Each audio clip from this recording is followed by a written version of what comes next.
How well do you really know the people living right next door? Our neighborhood was built on a foundation of unspoken trust.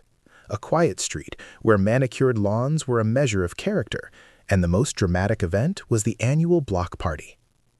On a Tuesday afternoon in late summer, the only sounds were a distant lawnmower and the soft hiss of sprinklers on thirsty grass.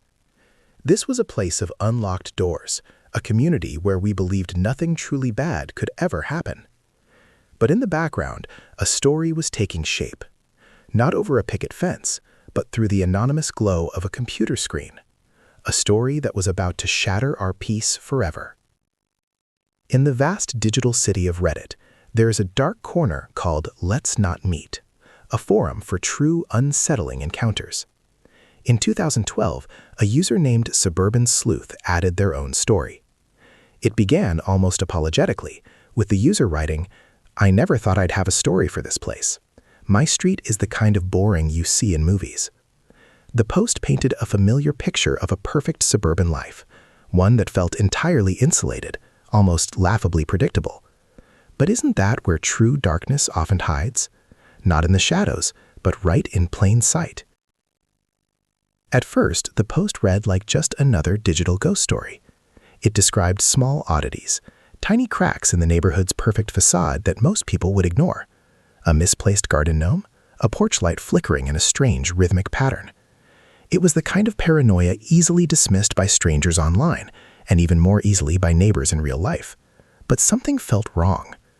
This story would become a stark reminder that in our age of constant connection, we can never be sure who is reading our words, or how close they might actually be. This wasn't just a one-time post, it was a chronicle. Suburban Sleuth returned to that same thread, adding updates, each one more detailed and more disturbing than the last. They were documenting a slow burn terror, a creeping realization that one of their neighbors was not who they appeared to be. The online community watched, captivated, as a real-time investigation unfolded through a series of frantic posts. And it all began with a simple observation about a neighbor's strange new habit. A single thread that, when pulled, would unravel everything. He was the kind of old man who seemed to have stepped from the pages of a children's story. His name was Mr. Hemlock, and for nearly 10 years he was the quiet anchor of our perfectly curated street. He lived in the small, tidy bungalow to our left, a house almost completely hidden behind a fortress of immaculate blood-red rose bushes and towering sunflowers that followed the sun like loyal sentinels. His wife had passed away years before we moved in, and he lived a life of quiet, predictable, and seemingly gentle solitude. He was a ghost in broad daylight, a shadow who tended his garden. On those long summer evenings, the air would fill with the sweet, almost intoxicating scent of his night-blooming jasmine. I remember one specific Saturday in late July. The heat was thick and lazy, and the only sound was the rhythmic snip, snip, snip of his shears as he meticulously shaped a boxwood hedge into a perfect sphere. He never used loud power tools, only old, well-cared-for hand implements that seemed as ancient and weathered as he was. This routine was the metronome of our block, a steady, reassuring beat of normalcy. His kindness was as quiet and unobtrusive as his existence. We'd find small parcels left on our doorstep, a basket of sun-warmed tomatoes, a tiny jar of homemade strawberry jam, or most often, a plate of still-warm oatmeal cookies covered in plastic wrap. There was never a knock, just the gift, a silent offering from the man next door. My own interactions with him were limited to a polite wave if I caught him checking his mail, or a soft-spoken good morning as I left for work. He had kind eyes, deeply wrinkled at the corners, that seemed to hold a gentle, permanent sadness. How could you ever suspect a man whose greatest passion was cultivating beauty and sharing simple sweets? We build these comforting narratives about the people around us to feel secure in our own little worlds. He was a fixture, a piece of the neighborhood's peaceful, unassuming furniture. He was Mr. Hemlock, the gardener, the widower, the baker of cookies. Nothing more. This collective perception, This shared story we all unknowingly agreed upon made the truth so much harder to comprehend when it finally surfaced. We trusted the silence. We mistook his profound reclusiveness for peace. But the quietest people often have the loudest secrets, and the ground beneath Mr. Hemlock's perfect garden was darker and deeper than any of us could have ever dared to imagine. What starts as kindness can end in fear, especially on a street built on illusions. The first crack in that facade appeared on my son Liam's 7th birthday. It was a warm afternoon in late June, the sun warming our backs as kids ran through the sprinkler. Mr. Hemlock shuffled over from his tidy bungalow, his usual gentle smile in place, and pressed something heavy and cool into Liam's small hand. It was a single, tarnished silver coin from the 19th century. "For a young man of character," he'd said, his voice a dry whisper. This wasn't a toy or a $20 bill. It was an artifact, a relic with intricate, unfamiliar markings that felt oddly out of place amidst the brightly colored party debris. Liam, more interested in his new Lego set, offered a polite thank you before running off. I tucked the coin into my pocket, its surprising heft a cold, persistent weight against my leg. Was it just an eccentric gift from a lonely old man who simply didn't know what kids liked anymore? Or was it something else? The gesture felt deliberate. Not just a gift, but a key to a door I never knew existed. We build trust on pleasantries, never imagining the history hidden behind a neighbor's closed door. That night, after Liam was asleep, I sat in the quiet dark of my kitchen and pulled out the coin. Idle curiosity, I told myself. I typed its strange markings into a search engine, never suspecting the terrifying abyss that was about to open up. Liam was fast asleep upstairs, but I couldn't rest. At my desk, the house silent, the coin felt heavy in my palm, its cold weight a contrast to the warm story of Mr. Hemlock. My monitor was the only light. "Old silver coin with eagle," I typed. The results were a useless flood of auction listings and collector sites. I tried adding details from its strange inscription, but the search engine returned nothing. I was chasing shadows online. Something was wrong. I fell deeper down the rabbit hole, scrolling through dense numismatic forums filled with jargon I didn't understand. The more I learned, the more the gift felt wrong. It was too pristine, too perfect. This wasn't some trinket found in a drawer. It was something significant. The dissonance was maddening. My unease was a persistent static beneath the surface of our neighborhood's placid reality, a feeling that Mr. Hemlock's story was just that, a story. The trust we once placed in a handshake can now be undone by a few simple keystrokes. My search needed a new direction. It wasn't about identifying the coin's value anymore. My fingers hovered over the keyboard as a new, darker suspicion took root. I deleted my previous queries and slowly typed out the coin's most distinct features, followed by 2 new words: stolen property. And as I pressed the enter key, I had no idea I was about to shatter the peace of our quiet street forever. One click was all it took. The house was tomb silent, lit only by the monitor's cold blue glow. An old link on a forum led to a digitized newspaper archive. And then I saw it. A headline from a small Oregon paper dated October of 2012. The story detailed a string of unsolved bank heists that had baffled authorities across the Pacific Northwest. The perpetrator was an enigma, nicknamed the Gentleman Bandit by the press for his impossibly calm demeanor and polite requests during the robberies. He never brandished a weapon. A perfect cover. The article was chillingly specific. The Gentleman Bandit's final robbery wasn't for cash, but for a private collector's safety deposit box. He'd walked away with a priceless set of early American coins. The reporter listed one identifiable piece stolen that day, a 1793 Liberty Cap large cent, noted for a distinctive die crack running vertically through the date. It was the exact coin on my desk, its copper surface absorbing all light in the room. The coin Mr. Hemlock had placed in my son's hand. My blood ran cold. How could the gentle old man who brought us homemade jam and complimented my hydrangeas be a notorious, uncaught fugitive? I scrolled down, my heart pounding a frantic rhythm, and there it was, a composite sketch created from witness descriptions nearly a decade prior. The paper was yellowed in the scan, but the face was unmistakable.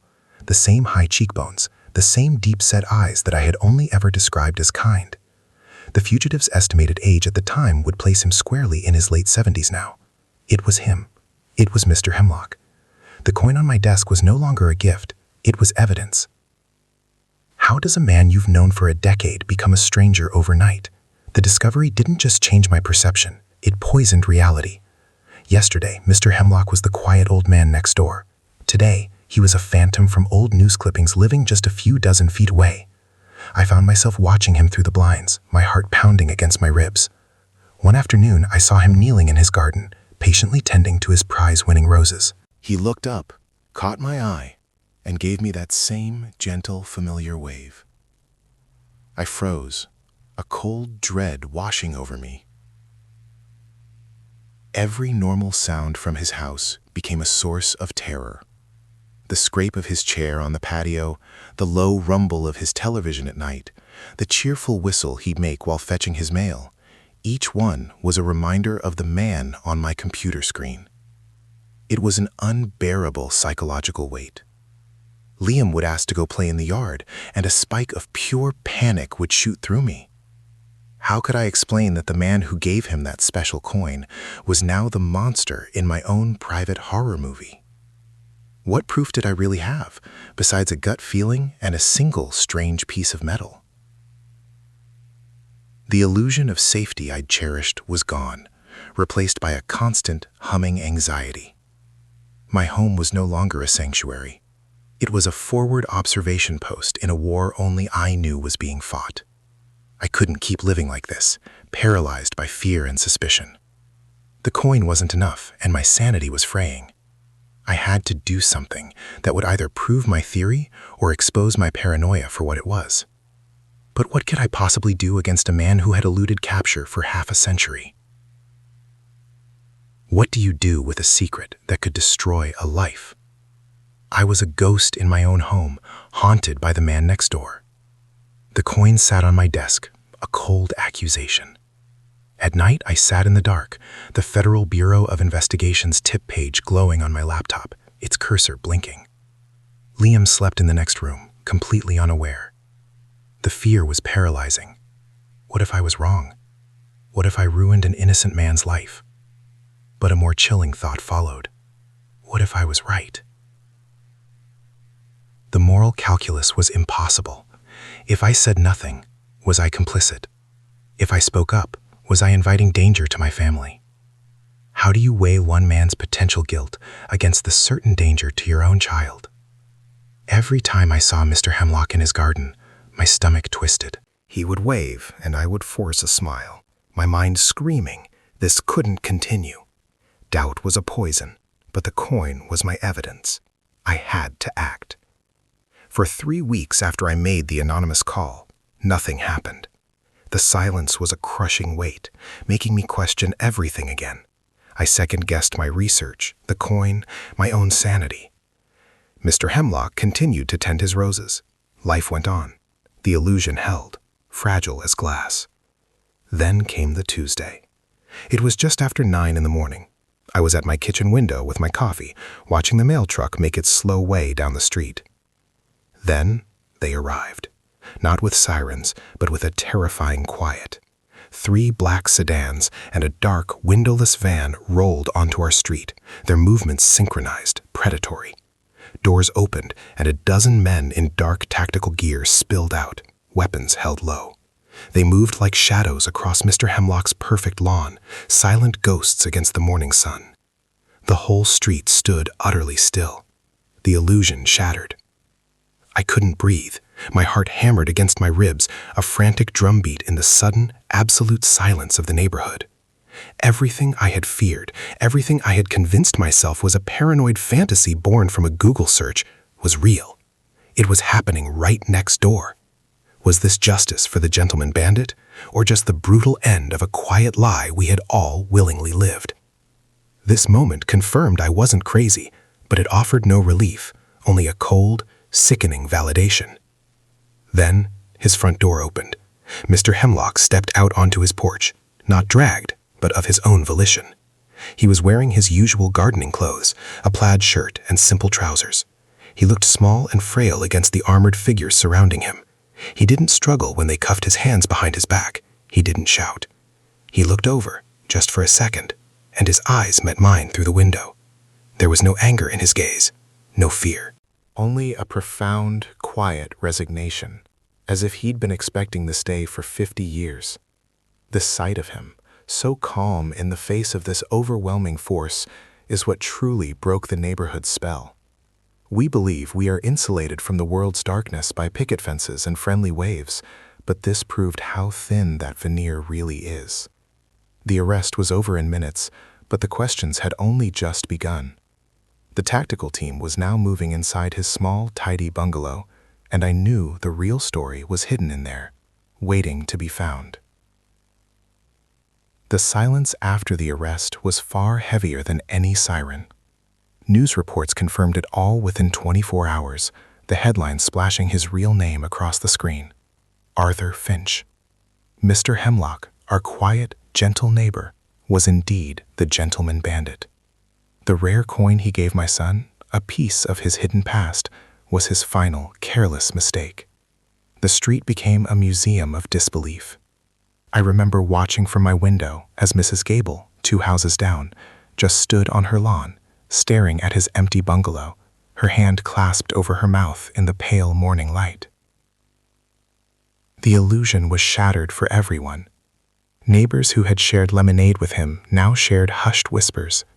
Every act of kindness, every mowed lawn, every waved hello was re-examined, tainted by the chilling truth of who he was. A meticulous charade. How can a person be 2 things at once? The kindly old man who remembered your son's birthday, and the calculated thief who vanished with a fortune. The guilt I felt for making that call warred with a sickening sense of validation. I had been right, but being right felt like a betrayal. In my final update to the Reddit thread, I tried to put it all into words. I wrote about the shock, the fear, and the profound, gut-wrenching sadness of it all. I explained that his kindness felt real, even now. That post became a digital monument to a strange and terrifying chapter of our lives, a warning that the anonymity of the suburbs can be just as concealing as the anonymity of the internet. The authorities never recovered most of the stolen goods. They believe he spent it all, slowly and carefully, living his quiet life among us. He was a ghost who had finally been caught by his own past.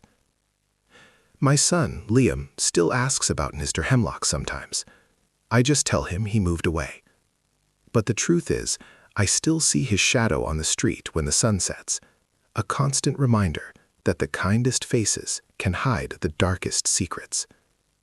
And it makes you wonder what other ghosts are living right next door, just waiting for one small mistake to reveal who they truly are.